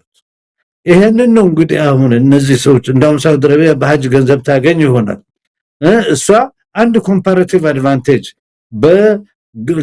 በሆርሙዝ የምታወጣውን አሁን ቀይራ በቀይ ባህር ማውጣት ጀምራለች። ዩምቡዕ የሚባል ፖርት አለ። በዛ ነጃጇን ያወጣች ነው። ትልቅ ሀገር ስለሆነች የመሬት ስፋቷ ትልቅ ስለሆነ እሷ እንኳን ኮምፓራቲቭ አድቫንቴጅ አለች፣ በዚህ ማውጣት ትችላለች።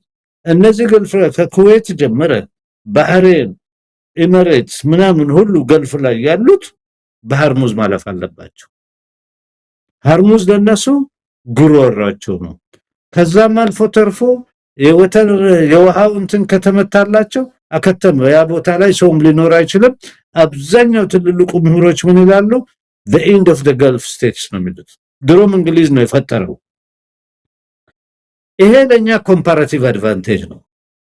አየነሱ ትልቅ ፕላን ነበራቸው ለኢትዮጵያን የሚያሽከረክሩበት። በነገራችን ላይ ፕሮፌሰር መሐመድ ዛሬ የወጣ መረጃ እንደሚያሳየው የተባበሩት አረብ ኤሚሬትስ ላቫን የተሰኘውን የኢራን የነዳጅ ማጣሪያ ቦታ ደብድባለች። የተባበሩት አረብ ኤሚሬትስ በቀጥታ እንደዚህ ጦርነት ውስጥ አልተሳተፈችም።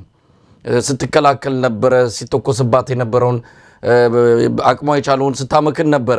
አሁን ግን በቀጥታ ገብታለች። ምናልባት የደረሰባት ምት አሁን በቀል ውስጥ እየገባቸው እንግዲህ ስምምነቱ ማታን የተፈረመው ዛሬ የተባበሩት አረብ ኤሚሬትስ የላቫን የተሰኘውን የኢራንን የነዳጅ ማጣሪያ ቦታ ነው የመታችው የሚል መረጃውን በቅርብ ተወጥቷል። ፕሮፌሰር መሐመድ ኤሚሬትስ አመራሩ ጦርነት ውስጥ መግባት አለብን ከእስራኤል ጋር አንቲ ኢራን ስለሆነች ግን ጥያቄው አልኩ እኮ ኢራኖች ውሃውን አልመቱም አልኩ። የሚጠጣ ውሃውን ያሉትን ማሽኖች መተው ጭጭ ካደረጉት ኤሚሬትስ ውስጥ 10 ደቂቃ መኖር አይችልም። ቀጠር ኖ እኛ በዚህ ጦርነት ውስጥ አንገባም፣ አንተም ኢራን አይደለንም ብሎ ሽማግሌ ልኮ ምናምን ነው ያሉት። ኦሬዲ የሚመጣው ችግር ስለተገነዘቡ ነው። ስለዚህ አሁን በአረብ ቴሌቪዥኖች በአረብ ትልቅ ጋዜጦችና መጽሔቶች የምታየው ኤሚሬትስ ብቻ ሳይሆን ገልፍ መኖር ይችላል ወይ ነው። ካሁን ወዲያ መኖር ይችላል ወይ? አብዛኛዎቹ ግግማቸው ወደ 60% የገልፍ ስቴት የሚባሉ የተበከሩ በአረብኛ እንደሚሉት ይተናሉ። ትልቅ ችግር ላይ ነው ያሉት። ለኛ ደግሞ እሰየ ነው። ቀጠናችንን መበጥበጥ አይችሉም። ሸምካላ ሆነዋል፣ እውር ሆነዋል። እኛ ችግራችን ምንድነው? እውርም ሸንካላም ደደብ የሆነ ስለመራን ነው እንጂ እንደዚህ አይነት ሁኔታ ላይ አንወድቅም ነበር። ስለዚህ ወንድሞቼ ታጋዮቹም ይሄንን ተገንዝባችሁ ውህደታችሁን አጠናክራችሁ ጽምዶም በተቻለ መጠን አጠናክራችሁ የባሩዱን ቡሻ ሽታ አፍንጫው ድረስ ማምጣት። ከዛ ወዲህ አገራችን ትተነፍሳለች። እንዴት ነው አገራችን የምናስተዳድረው? አገራችን እንዴት ነው ለምነው ሰፊ ማንኛውም ኢትዮጵያዊ ሳይወገድ ሰፊ ሽግግር መንግስት አቋቁመን ረጋ ብለን ህዝቦቹንም አስታርቀን አስተዋውቀን ባለን የሰው ኃይልና ሀብት ቀስ ያለን ከሰራን የቀጠና መለካከትን ዲቨሎፕ አድርገን ከቀጠና ህዝቦች ጋር እንተንካን በሰላም በጥሩ መኖር እንችላለን። ህዝባችን መረጋጋት ይችላል። ምን ያህል አቅሟ በተለይ ከኢትዮጵያ አንፃር ሱዳን ላይም ጣልቃ ከገባችበት በተለያዩ አካባቢዎች ነው የተባበሩት አረብ ኤሚሬትስ በአንድም ይሁን በሌላ እያደረገች ያለችው ጣልቃ ገብነት ሀገራትን እያፈረሰ ሀገራትን እየበጠበጠ እንዳለ እያየን ነው። አሁን ግን ያ ነገር እንደው ጨርሶ ጠፍቷል፣ ከእንግዲህም ዳግም አይመጣም ብለን ባንዘጋም አሁን እፎይታ እየተገኘ ይመስላል። ቀደም ሲል እንደተባለው ይህንን አጋጣሚ መጠቀም ደግሞ ስርዓት ለመለወጥ እየታገሉ ካሉ እንደነፋኖ ላሉ ትልቅ ወርቃማ እድል ነው። ግን በምን ያህል አቅሟ ተዳክሞ ነው አብይ አህመድ በአሁን ሰዓት መራመድ እስኪያቀተው ድረስ ጦርነቱን ለመግፋትም ሆነው ለመቀጠል ከፍተኛ ችግር ውስጥ የገባው? በጣም ነው የተዳከመችው። አሁን እኮ እሷ ስለ ኢትዮጵያም ስለ ሱዳን እርግፍ አርጋትታለች። የራሷ ህልውናና የመኖር ህልውና ላይ ነው ኮንሰንትሬት የምታደርገው ያለችው። በየቤተሰቦቻቸው ትልቅ ጫጫታ ችግር ክፍፍል አለ። ከባድ የፖለቲካ የሳይኮሎጂ የህልውና ክፍፍል አለ እና የሚጨብጡት የሚይዙትም የለም። ስለዚህ አሁን ኢትዮጵያ ውስጥ ለሚካሄደው ለአብይ ምናምን የሚያስቡበት ጊዜም አንድም ደቂቃ አይኖራቸው። ስለዚህ ለኛ ኮምፓራቲቭ ነው የሚታገሉት ነው። ይሄንን ኮምፓራቲቭ አድቫንቴጅ ተጠቅሞ ኃይላቸውን አዛምዶ ወደፊት መሄድ አለባቸው። ወደፊት ከሄዱ ይወድቃል፣ ምንም ጥርጣሬ የለም። አገሪቷንም ቁጥጥር ላይ የለውም። ህዝቡም እንደሆነ እክ ብሎ ከተፋው ቆይቷል። ስለዚህ እኛ ማድረስ ያለብን ግን ምንድነው? አንተም ጆርናሊስት ስለሆንክ ያንተም አንከር ስለሚታወቅ ምን ይላል የአረብ ማርኬቱ ምን ይላል? የአረብ ምሁር ምን ይላል?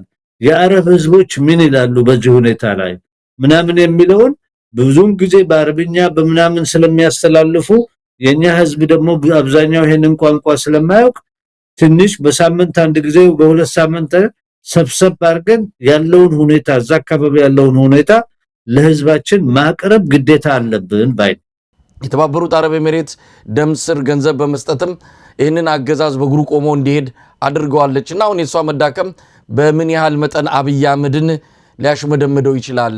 የጦርነት ፍላጎቱን ብዙ ነገሮችን ኢትዮጵያ ላይ ለመለወጥ ይፈልጋል። በራሱ ሐሳብ ውስጥ ያሉ የኢትዮጵያ ህዝብ ፍላጎት የኢትዮጵያ ህዝብ ምንድነው የቸገረው ምን ያስፈልገዋል ሳይሆን ከራሱ አንፃር ለመለወጥ የሚያደርገውን እንቅስቃሴ የምትደግፈው ብቻ ሀገር ነችና በአብይ አህመድ ላይ የሚፈጥረውን ተጽዕኖስ እንዴት መግለጽ ይቻላል?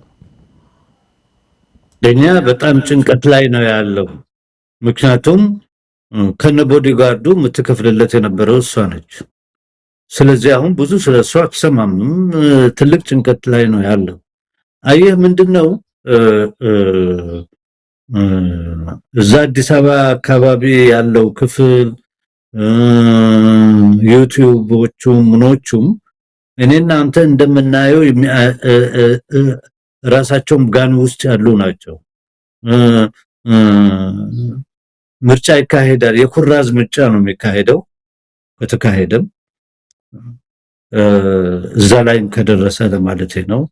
እዛ ሳክሱ አካባቢ ያሉና እዛ አዲስ አበባ ያሉ ደግሞ አድማሳቸው ሰፊ ያልሆኑ ነገሮች እንኳን ሌላና ቢሾፍቱን እንኳን በደንብ የማያውቁ ሰዎች ብዙ ሊኖሩ ይችላሉ። እዛ የነሱ መደለቅ የነሱ ብዙ ነገር ማውራት ምንም አይነት መሬት ላይ የሚያመጣው ነገር የለም። እኔ በጣም ኮንሰንትሬት ማደርገውና ማንም አንተም ማጠናከር ያለብን ይሄ ዩናይትድ ፍሮንቱ ጽንዶ በተቻለ መጠን ተጠናክሮ ምን ብሎ ኦክሲጅኑን ካሳጣው ኢትዮጵያ ውስጥ ስራ ተቀየረ ማለት ነው። ውጭም ያለ ኢትዮጵያዊ ሁሉ ይሄ አሁን ዩናይትድ ፍሮንት ፎርሱን ደግፍ። ላንተም ደግሞ ለውጥ ሲመጣ ሀገር የምትገባበት እፎይ ብለህ የምትተነፍስበት ለመስራት መነገድም ከፈለክ አገር ሲኖርህ ነው። ስለዚህ አሁን እኛም ትልቅ ኢምፖርታንት ሮል አለን። አሁን ነገሩ መምጣቱ አይቀርም። እኛም ተናገርን አልተናገርንም ይመጣል መሳይ። ግን ማጠናከር ያለብን የኛ ኢትዮጵያኖች እንደኔና እንዳንተ እንዳውም አንተ ጆርናሊስት ነህ ምናምን የታወቅነ ውጭ ያለው ዳያስፖራ ራዩን አመለካከቱ ወደ አንድ ትልቅ ካናል ላይ ማዘጋጀት አለብን። ምንድነው ስርዓቱ ወዳቂ ነው መጣል አለብን፣ አዲስ ቤት መገንባት አለብን። ያንን ነው እኛ ለህዝባችን በተቻለ መጠን ማቅረብ ያለብን። ያለው ስርዓት ገምቷል፣ ሸቷል፣ መውደቁ አይቀርም። ኢንፋክት የነሱ ዱአና ችግር ነው ኢማራትንም አፈርድሜ ያበላት። ካሁን ወደ ኢማራት ተነስታ እስክስተኛ ላይ ማድረግ አትችልም። ገንዘቡም የላትም እንዳልኩ ገና ትንሽም ያላትን እንኳ ትራምፕ ሊወስድባት ነው። እኔ ወረወርኩት ቦምቦች እያንዳንዱ በነስ ወከፍ ነው የምትከፍሉት ያላቸው። ስለዚህ ያላቸውንም የቋጠሯት ካለች በኃይል ነው የሚወሰድባቸው። ይሄም ሰርቫይቭ ካደረጉ። ስለዚህ የገልፍ ጥያቄ አረቦች እንደሚሉት አላመት ተስፋር ይሄ ጥያቄ ላይ ነው። ይኖራሉ አይኖርም ይሄ የራሳቸው ጥያቄ ነው። እኛ ግን በተቻለ መጠን ሞላው የኢትዮጵያን ህዝብ ያስተዋወቀን አረፍ ብለን የቀጠናውን ህዝብ አስተዋውቀን ለውጥ እንደሚመጣ እናውቃለን። በዛ ላይ ስራችን መስራት አለብን ብዬ እንትላለው። አንተ ደግሞ እንደ ጆርናሊስት ይሄንን በደንብ ታንጸባረቅላቸው። ለነሱ ወንድሞቻችን ዳይሬክትሊ መነጋገር ስለማንችል እነሱም እዛ የሚታገሉት ይሄን ያንተን ቪዲዮ እየሰሙ ለዛ ለታጋዮቹ ማቅርበው እንደ ትምህርት ምን እንደሆናቸው ጎረቤቶቻቸው ምን ይመስላል፣ ሱዳን ምን ይመስላል፣ ሌላ ቦታ ምን ይመስላል፣ ያንም ሁኔታ ምን ይመስላል የሚለውን በአንዳንድ ጊዜ እየተገናኘን ማቅረብ አለብን እላለሁ። እዛም ነሱ በዩቲዩብ የሚወሰዱት በምን የሚወሰዱት መነጋገሪያ ይሆናቸዋል። ማያ ያሉ ንቃታቸውን ከፍ ያደርግላቸዋል። ለሊደርሺፑም እናቀልለታለን። የራሳቸው ራዲዮ ላይኖራቸው ይችላል። ካላቸውም ምናልባት የተወሰነ ሰዓት ነው እንትን የሚሉትና ይሄንን ሁሉ አስተባብረን ሰፊው የኢትዮጵያ ሕዝብ ከዚህ ጣጣ የሚወጣበትን መንገዱን ብቻ ሳይሆን መንገዱን ከተውታል ወዴት እንደሚሄድ በፍጥነት አንድ ቦታ ላይ ማድረስ አለብን እላለሁ። በመጨረሻ ለሞላው የኢትዮጵያ ሕዝብ ስጋታችሁን ተው፣ ስርዓቱ ሀጅ ነው፣ ምንም የሚያመጣው ነገር የለምና ወደፊት እንድናይ ፈልጋለሁ። በጣም አመሰግናለሁ መሳይ። ፕሮፌሰር መሐመድ ሐሰን በሁሉ ጊዜ በዓለም አቀፍ ጉዳይም በእንደዚህ አይነት በኢትዮጵያ ጉዳዮችን በመምጣት ለተመልካቾቻችን እውቀት መረጃም ጭምር በማካፈል አብረን ስለቆየ በጣም ነው የማመሰግነው። እንዲሁ በቅርቡ እንገናኛለን። ምናልባት 12 ቀን የተባለው የሰላም ስምምነት እንዴት ሊቀጥል ይችላል፣ ምን ሊመጣ ይችላል የሚለውን ደግሞ ተመልሰን ዳግም ተገናኝተን የምንወያይበት ይሆናል። አሁን ለጊዜ በጣም አመሰግናለሁ። እግዚአብሔር ይስጥልኝ። እግዚአብሔር ይስጥልኝ። እኔም አመሰግናለሁ መሳይ።